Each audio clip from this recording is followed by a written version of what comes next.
Welcome everybody to Running from Cheetahs with Nikita. I'm your host Nikita, and today's guest is our dear Dr. Lada Eberlová. Yeah, welcome everybody. I hope there are people tuning in from last semester.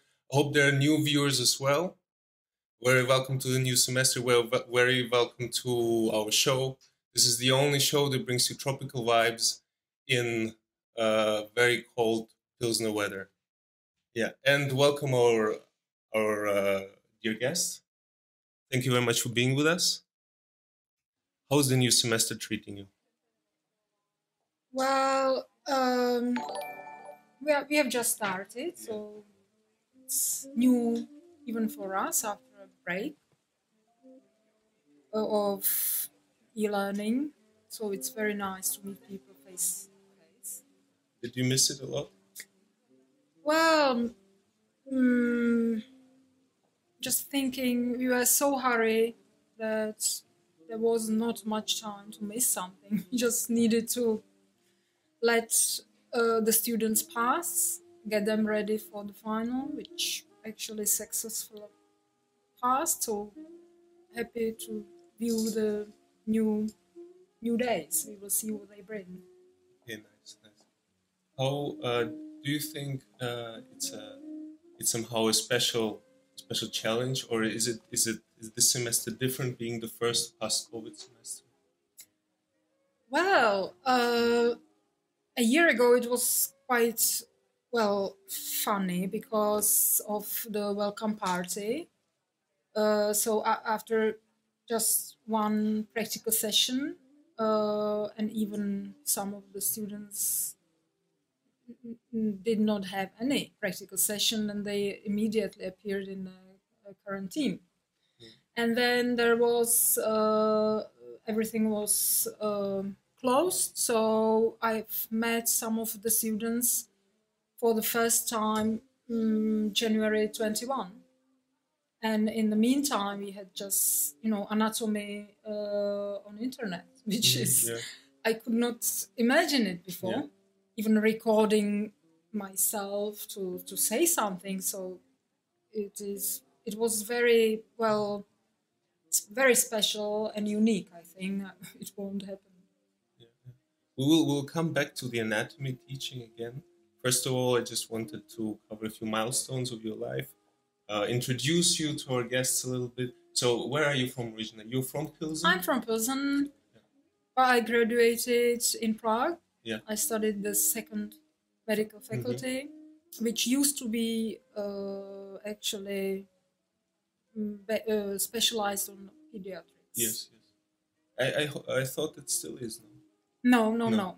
All of the three faculties in Prague are now general medicine, and of course it's more focused on pediatrics in all the subjects like surgery, etc.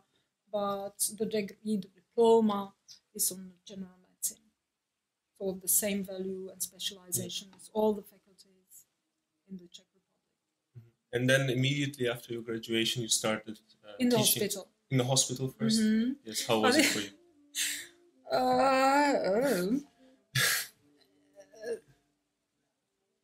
Sorry, I'm searching for the right words. Not that much direct. Yeah. I started in the hospital. I never thought I would go back to Pilsen. That was something I was sure about. I want to go wherever.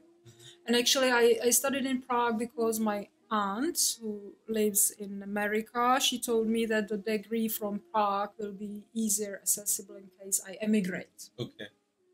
It was also in consideration. It was early, you were thinking late about 80s, okay. Right? So then the revolution came, I stayed in Prague, and it appeared like much tougher, so I was very tired.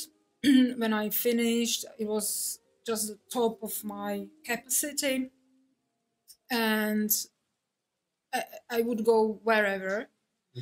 But because of familiar reasons, we had, our grandpa fell seriously ill, and then grandma died, etc. So I went back to Pilsen and commuted to a very small hospital, district hospital.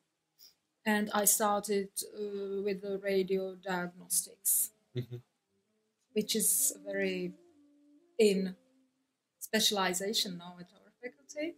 Yeah. So I started as a radiologist, and then I quit it after a year and a half, and I was unemployed. But what made you want to change? Well, it would be difficult. Yeah.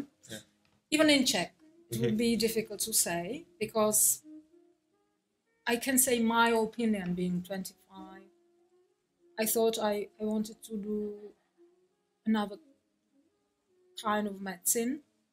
It was a very critical period for all the entire healthcare in the Czech Republic. Everything underwent transformation. For example, me as a pediatrician, there were actually that was the natality dropped down rapidly, so there were no children, and also, of course, every graduated doctor needs to take some training, and we had to pay for it because there were too many doctors. Yes. And when I came to Pilsen back, they had their own alumni here in all the hospitals. So I was happy I found this, it was in the underground, very small department, very small staff, and gifted a tier 1 sub we to were Black short Lemo of, Lemo. even drugs and physicians and all. I was young, and I would not solve it the same way nowadays, but I was naive, I can say. I thought I was sure I need to do it just to say I disagree with this kind of care. Again, it was naive. But young people, I think you need to try. If you feel, if you are pushed to do it, so even if it's tough, I do not regret, but this is actually how after nearly a year, I appeared here very grateful for any job. I think many students that are finishing now will be met with the same question. At least I heard from some of my friends also that many people fear this or see this transformation of medicine as you described maybe in your time, but now many say that medicine is turning so much into being a secretary and not really working with the patient, and then they might reconsider also their choices in medicine because of this. So maybe like a similar transformation. It's very individual, and it can be a very, very big challenge. And I think that there is something missing in our education, because we do not treat with the students from a wider approach, like I teach anatomy, but we don't solve, if I worked with people in any other branch, I would have a supervisor and I would have to express and think about my motivation, etc. That's something we do not actually care at all. We just exercise, you, the students, to become a doctor, but then you are adult and not skilled in,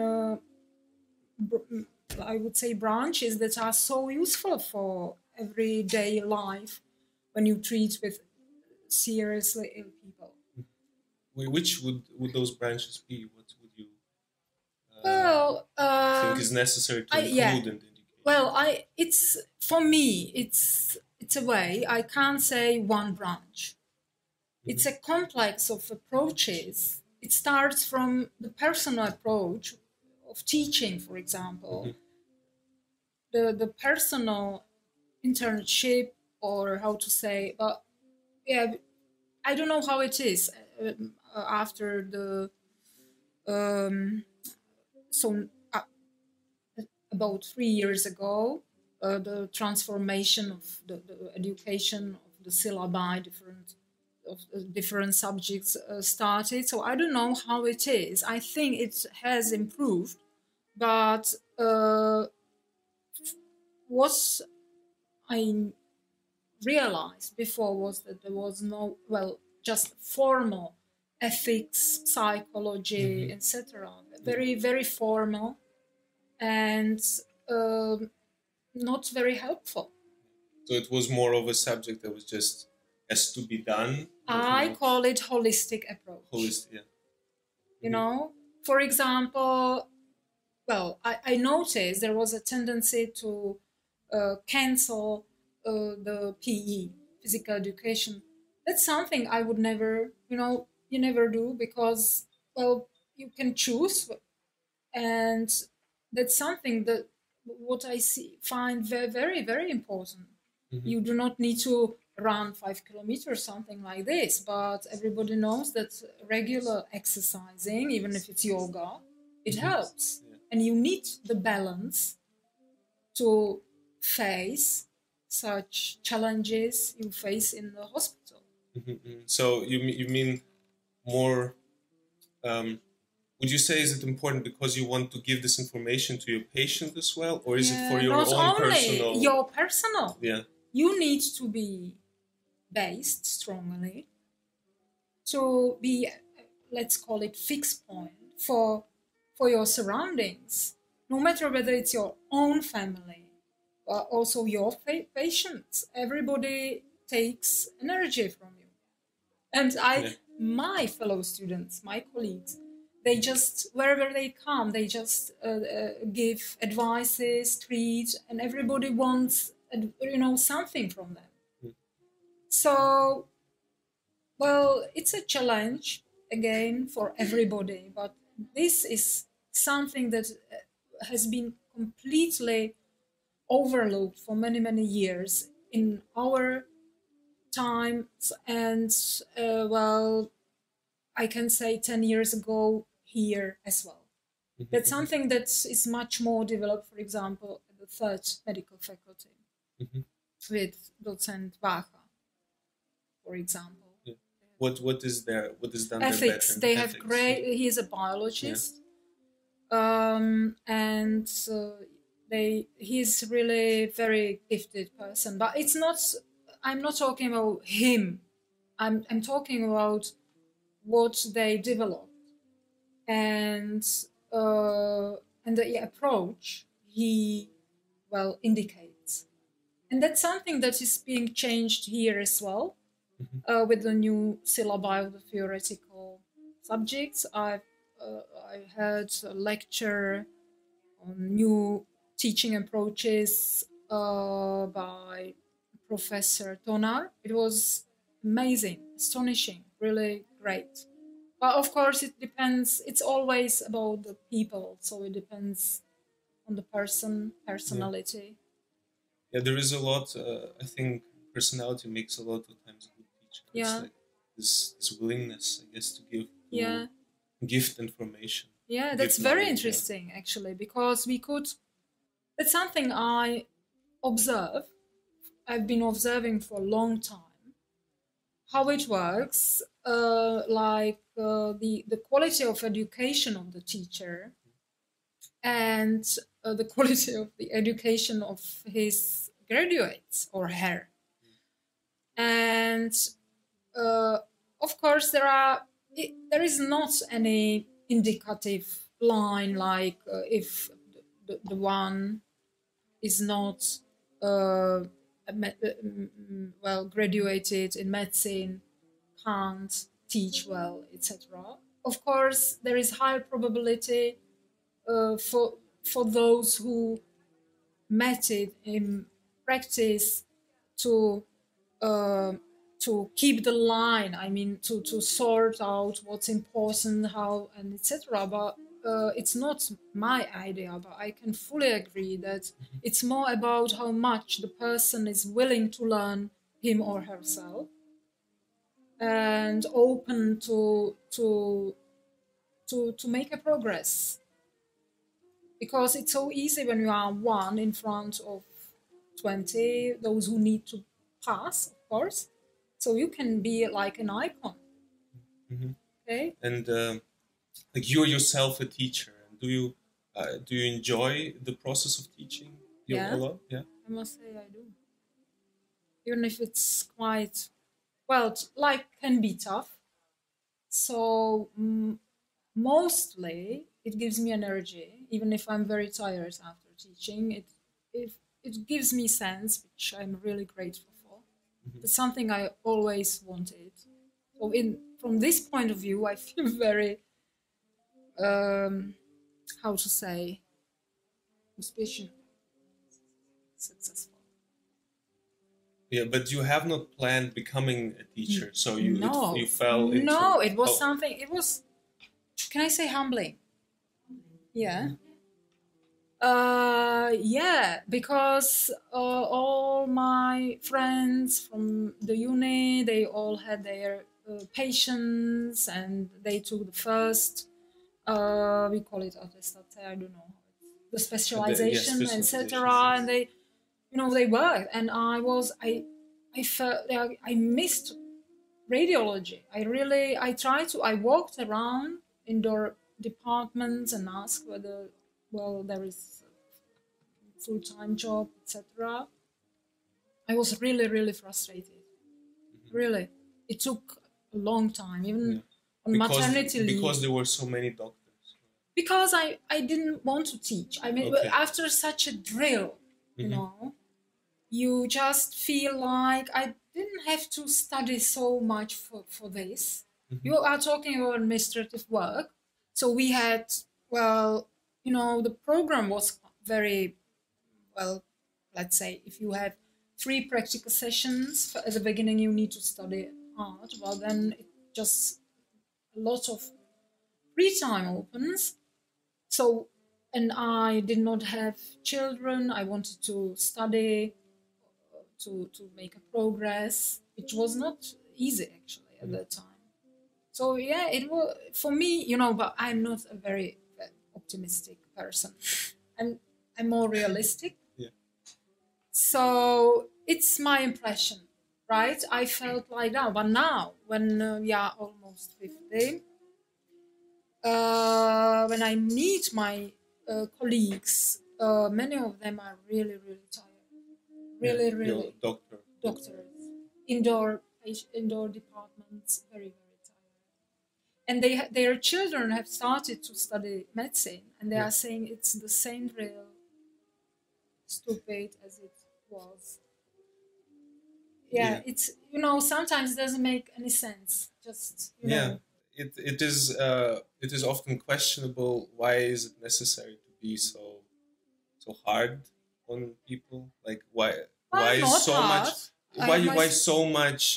Why do we have to study so many things sometimes? Because you most definitely forget 70% of that. Yeah, and that's something I really want to study and write something about it, because we are not educated in pedagogy, didactics, etc.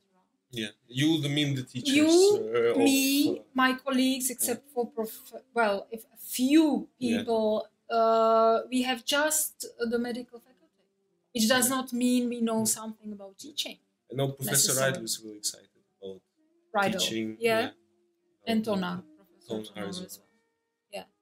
And what I want to say as a experienced mother, and let's say also the assistant, a teaching assistant, you need to, the question like what is it good for is good, but it does not work always. For example, I often compare it to when my son started to play the piano, and he's quite good pianist. He did such weird exercises just to learn how to hold actually hands. Yeah. The technique was very no music at the beginning. And I would compare it to, it needs to make sense to those who guide you. And of course, it needs to be a reliable, person, skilled. And if not skilled, there should be a kind of itinerary how and how much to teach.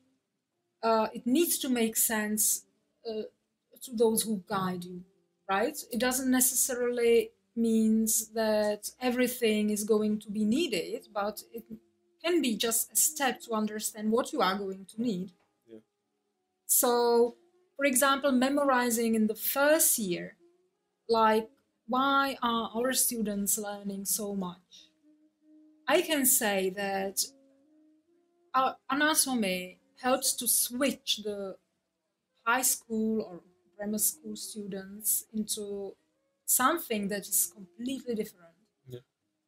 And they need to exercise their memory. So I'm not the one who would be keen on drilling someone. But without the basics, you need to drill.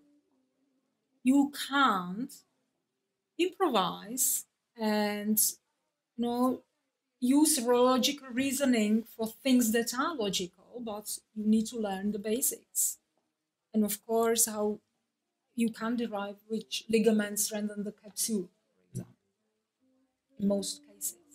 Yeah. But to me, it seems, first of all, I wanted to remind all of our viewers that they can post their questions in the chat and we'll try to answer them together later. My question was that it seems to me med school is organized in this manner that we just met continuously with harder and harder problems, and we just on our own to find the solutions to them. We're not really taught on how to find the solutions, but it's more about just look at this. There's a very big exam. We will, you're not taught how to. Really? You're not taught how to maybe study for it or how to maybe pick the important things, but there's this really big chunk of information. Just go and figure it out by yourself, how to digest it, how to bring it into pieces. Well, it reminds my times. But I thought it has been changing, hasn't it? With the learning goals and... Sure. I think they're not... I missed that a little bit now. I'm in the 6th year. Yeah. Isn't it in the state exam subjects, the learning goals, etc.? Yes, they are. Like listen, it's thin ice. We say in Czech, right? So we appreciate it's perfect at school, isn't it? It's great, you enjoy it, etc. I need to be employed. I can't comment this because I have no personal experience. Yeah, it is for you. It's like your time that you were studying is a snapshot in time, and my time of study is my snapshot in time, and often it's difficult I can say compare. This drill, and I remember studying 10 hours daily, and the best break I looked forward was I went out and ran around the field. Yeah. And then How often every day? Well, once a day. Once a day. I went out, ran around the field, and then of course I ate something. I didn't care much, and to simplify, to make it faster when I needed to revise all the matter before the big exam, I wrote down on a sheet of paper next to the questions, I wrote where I studied from and particular page because I could not waste energy to look it up again. Mm-hmm. So it was just for, nobody knows how long we are going to live. So it was crazy because when I graduated, the idea that this is, my 20s are almost off, and I just sat over books, and I did not enjoy university time that much because I needed to go to work and get some extra money. Also, it probably made it more difficult. But Pilsen is fine. I think it's easier, really, it is. than Prague. Mm. Yeah. But do you have also fond memories of your university, like your university time? University time. Yeah. Do you have some good memories? Of course, I do. Yeah. Would you want to share one with us? Maybe? Is there something particular you remember? Maybe if you have a glass of wine, you think back. Glass of wine. Listen, nice... I'm so not very entertaining. Even with a glass of wine, it doesn't work that well. We had a nice. Some of my fellow students I met at the dormitory. They are friends like I haven't seen them years, but when they give me a ring or something like that, it's like I met them yesterday. So it's something really special. Many of them are from Slovakia, and we used to meet for the weekends, lunches. It's something very special. Those who live in Pilsen and study in Pilsen and stay with their families can't understand what it is to be somewhere for weekends, Christmas, etc. When people have their programs and you are just somewhere with someone. So it's very good to have a kind of community you can meet with.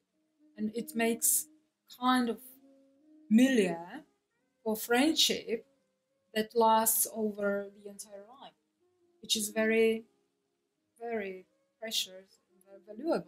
I think this idea is familiar to many of the international students because they many times they cannot leave home for the most of the semester. For many years, even some. Yeah.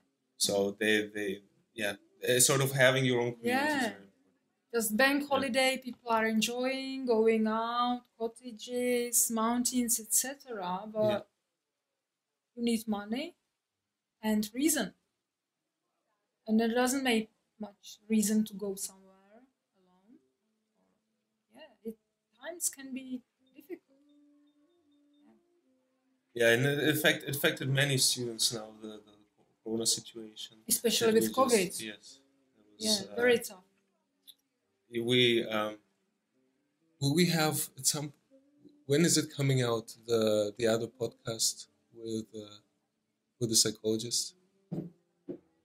We don't know yet. Yeah, but any of our viewers there who are interested also more maybe in psychological topics, at some point we'll have a new podcast coming out.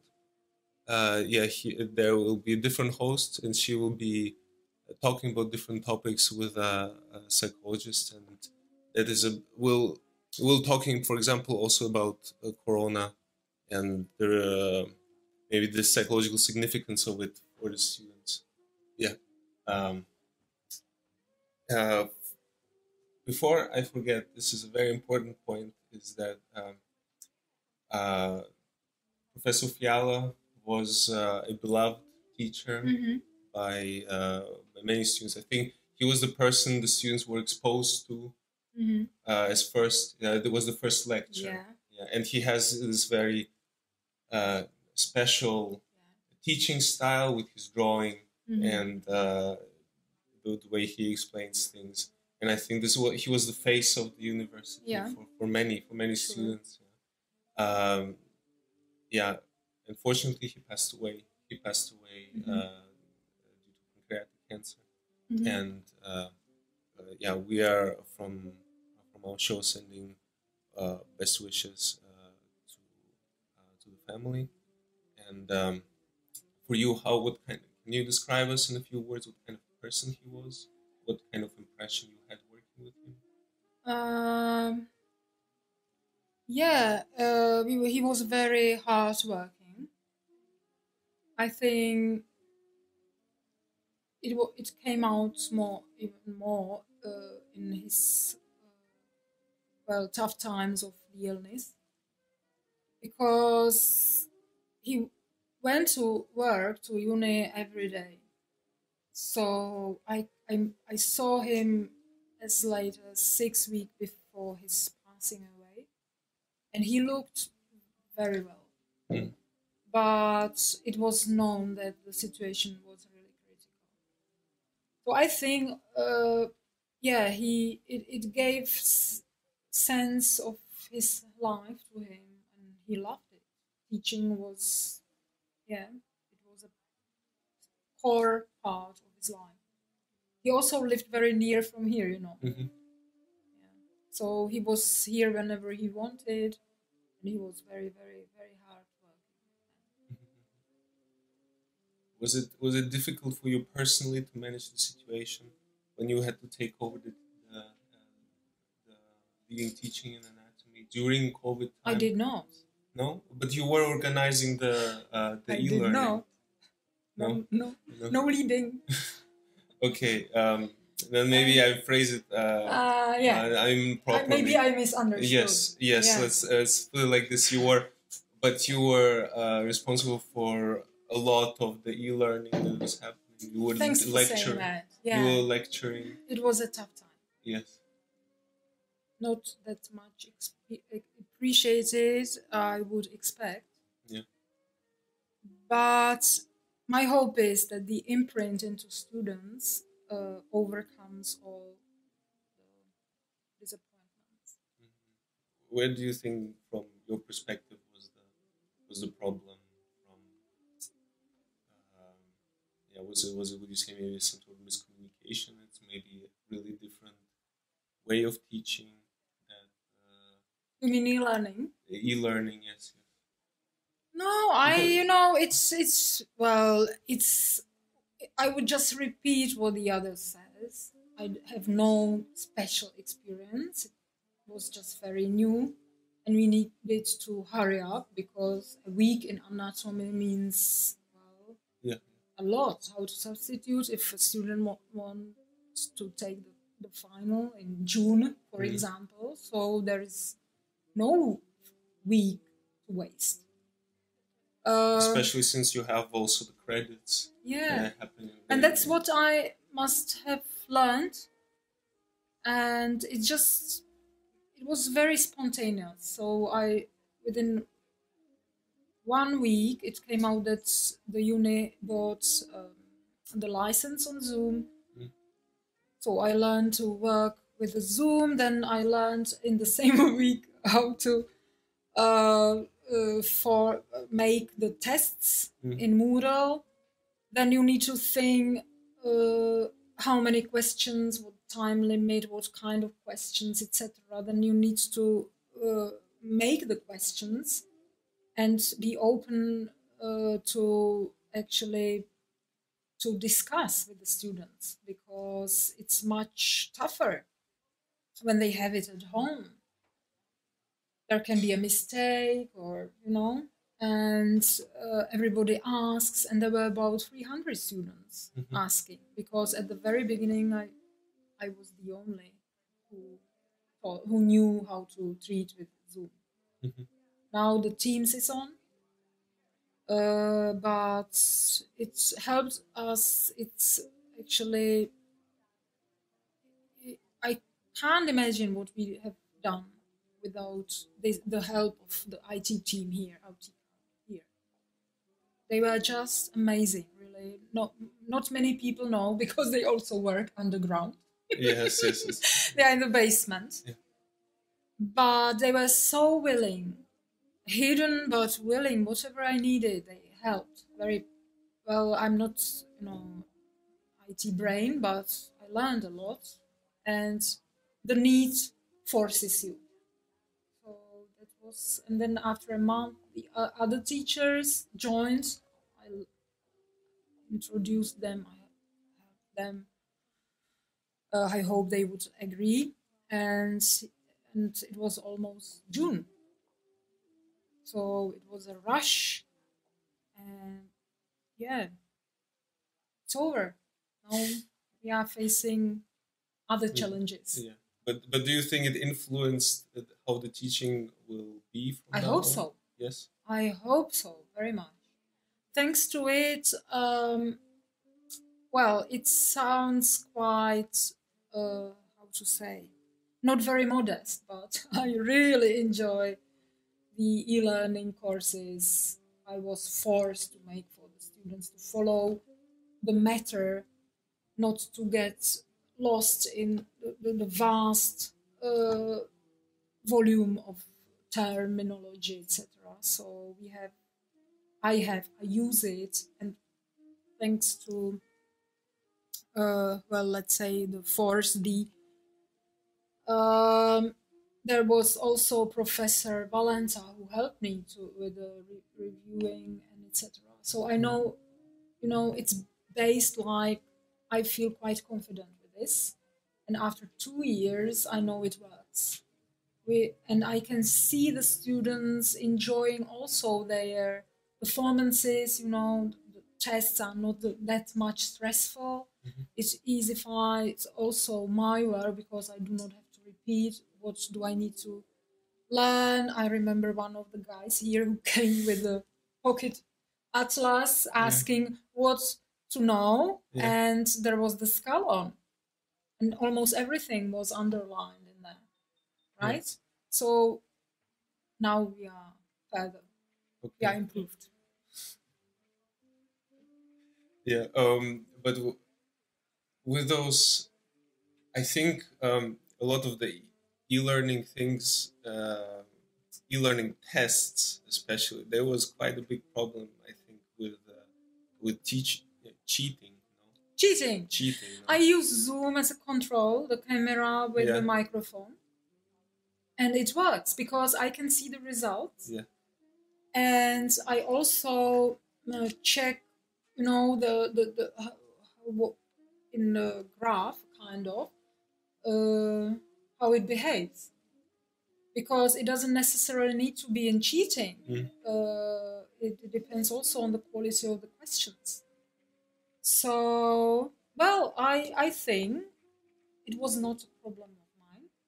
It's cheating in my tests. But I think it was in general, like other subjects. I heard students are talking with each other, and there was and I gave a test, and my daughter, who was also at home, she was talking, discussing another test she was taking with her friends and fellow students. So I know how it was or could be. But my students, I could have seen them entirely, and they had to have their microphones on as well. And when I did not see them, they were just quitted and had to take it again. Okay, so it was a motivation to study. What is maybe the funniest way that a student has ever cheated on a test? Well, it's not very funny. No? Is it disappointing for you? For me, it's always embarrassing, you know, because... To find it out? Or no, to open that the person is suspicious to you is quite... For me, it's not very comfortable. Mm-hmm. And... yeah, we had a student, actually Dr. Omid, called a student with a very sophisticated something in the ear. Okay. Something very special. Like from Russia, something very sophisticated. Spy. KBG. 007. Yes. Yeah, but still Dr. Omid. Yeah, nothing... And then we had it, he brought it to the meeting, we observed it, discussed it. So, well, I think there is the highest probability to be trapped at our department. I heard a student actually faked nosebleed once to try to get out into the toilet. And that's what I did. And when I was taking anatomy in Prague. Okay. Yeah, I must have left because of, a biological issue. And when I came back, the professor was tired, or I don't know. And he said, it's done, and I passed. And it was the diencephalon on. Actually is challenging nowadays. There are rumors among students that you do not like neuroanatomy. Yes. Neuro. Well, it depends who you meet. You know, rumors are rumors. Mm. Me in person, I like it, but I didn't have many chances to teach it, to giving lectures. But it's, saying like is not covering the feeling, because it's so amazing. It is so amazing. So I wish I had more time and more chances to get deeper to it. You know, depends also neuroanatomy, which one you mean. Is it the peripheral or central nervous system? And also it's always about the depth where you go. So of course I'm not specialized in it, but I like it. And I find it really, really important. It's something all of the physicians meet in their practical life. It works so well that it is just astonishing sometimes. You know, it's like electricity. When you cut the wire. It is a fascinating. Yeah, it is. That's the word. Yeah. It's fascinating. Thank you. I think it's our interview is slowly coming to an end. We have one game planned, so we'll take a short break to change the camera perspective. Great. Yes, and then we'll play the game together. Are you ready? Okay, welcome back, everybody. So we have our game set up. This is a Dalgona cookie, and I know it because I know a lot about Korean culture. So it is. Yeah, he knows a lot about culture in general. Yeah, culture in general. Culture, yes.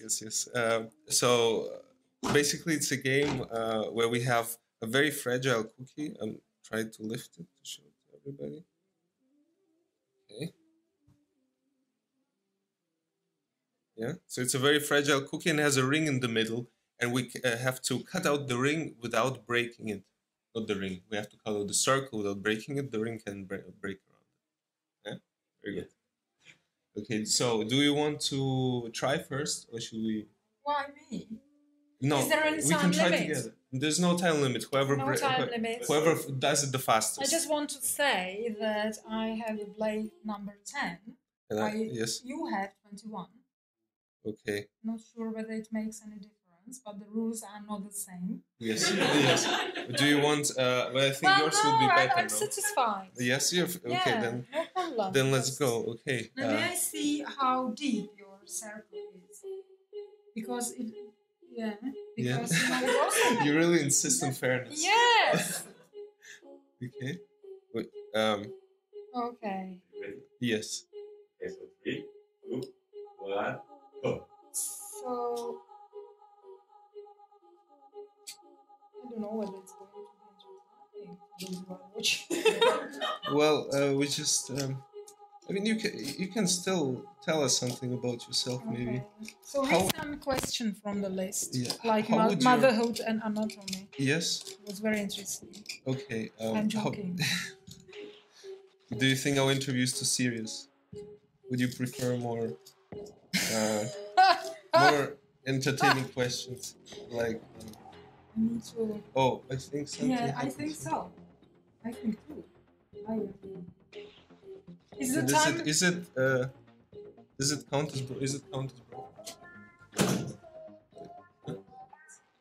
Yeah, does it count as broken, the circle, I guess? Can somebody come and see?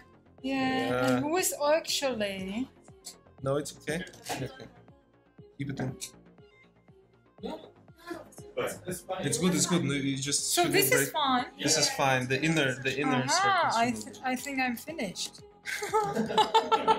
See how pessimistic I am. No? Oh no, it's broken. No, it's broken. No, it is not. It is not here. Be positive. I can't see here. anything. It is here. It is broken. Mm. Yeah. I'm not really known for my fine motor skills. Actually, does it mean I won? Yeah. I'm so sorry. But you have to finish. You have to... Do I? Okay, so how does your perfect Sunday look like? Sunday. I do the second one. Perfect Sunday. Yeah. At the sea. At the sea. Yeah. Any particular sea? Yeah, Turkey. I love that. Okay. I think our Greek students will like this statement a lot. But Greek is also nice. Greece. Yes. So you're more a fan of our warmer climate? Yes. Yes. If I am near the water. And if there is a proverb like there is no wrong weather, just bad equipment.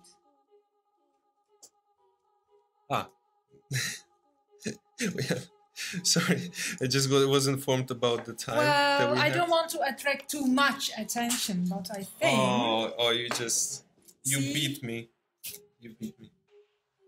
Exercise yes. from the dissection room. Yeah. Do you need a lot of motor skills for your... Need a lot? Like fine motor skill for your... Well, I think it makes a difference, yes. but... Well, not that much, because there is not much to spoil. We need more, we need to know where we are and what to demonstrate than to clean it nicely. Do we have any questions from the chat? Yeah, please. I would be really interested if there is any. Some comments. Oh, Nikita. Okay, somebody's cheering me on, but what is something about guacamole? Are you vegetarian? Well, almost.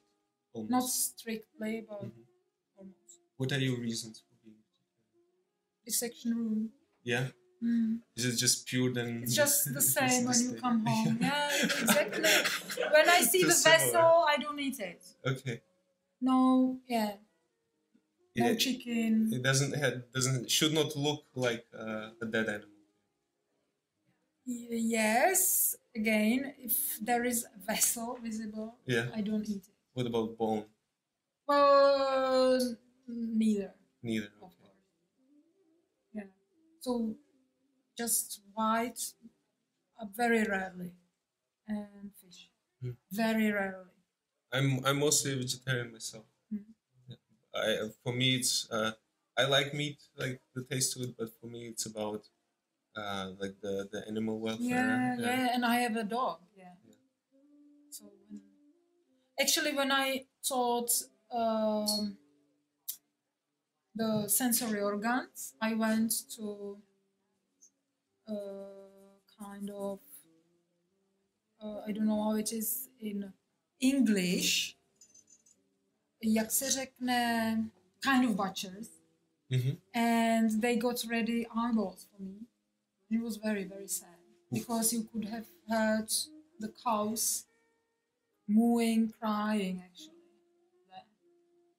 So yeah, I understand. There is another question coming in. Any advice for new students? So, meaning first-year students. For new students, try to find a friend. And don't let him go. Why? No, because it's easy to lose sometimes. You're so busy with studying and you don't make time for your friend. You could... No, I mean a study friend. A study friend. Study friend. Okay. So it's good not to be alone. But also not to study alone. Because when you talk about things, it gives you more confidence, but also you catch more than if you are on your own everywhere. Okay, then thank you very much for being with us. Yeah, my pleasure. Yeah, thank you for taking part in being our first guest this semester. Oh, that's a privilege. And everybody else, I see you next time. Stay healthy, stay sane, study hard, I guess. Goodbye. Bye bye. Thanks for the invitation.